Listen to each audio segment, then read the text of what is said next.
Sports coverage in the Panhandle spirit with Kel Steve.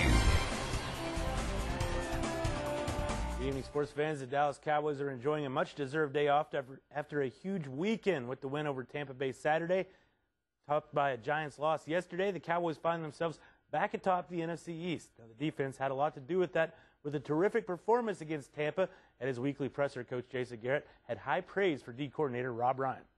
What we try to do on our staff is have great communication among our staff and certainly between the head coach and each of the staff members. And we talk about a plan each week for our football team in all three phases. And Rob has a great feel for our defense and how he wants our defense to play. I certainly have some comments that I have or some thoughts about that every week that he and I talk about early in the week and throughout the week.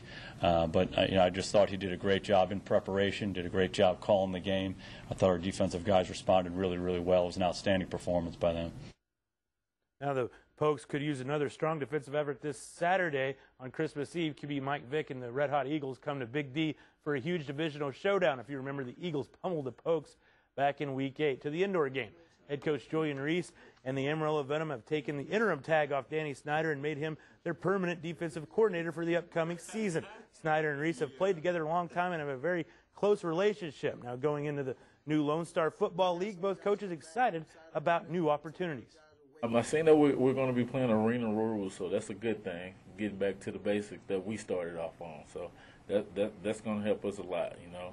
And it's an all-Texas league, so that's going to help recruit Texas guys.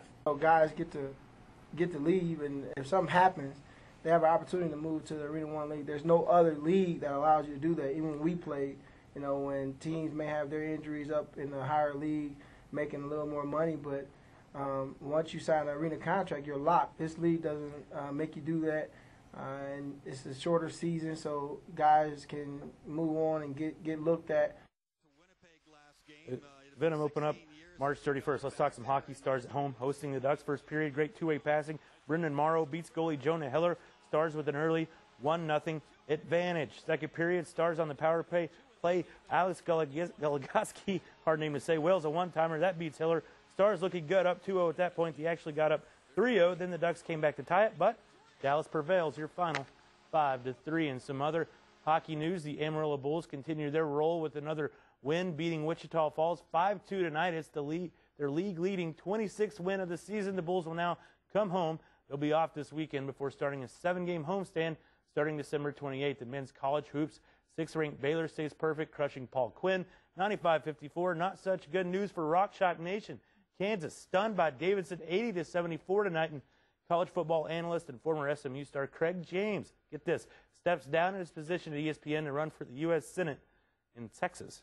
Craig James, yeah. Yeah, the old Pony Express, him and Eric Dickerson. Yeah, very interesting. Yeah. He's been in the news for other things, too. Yeah, not so good, not so... Right, okay, coming up, the story of, thanks, Cal, the story of a cat who stepped in and played mama for a handful of puppies at the Amarillo Animal Control. Stay with us, we'll be right back.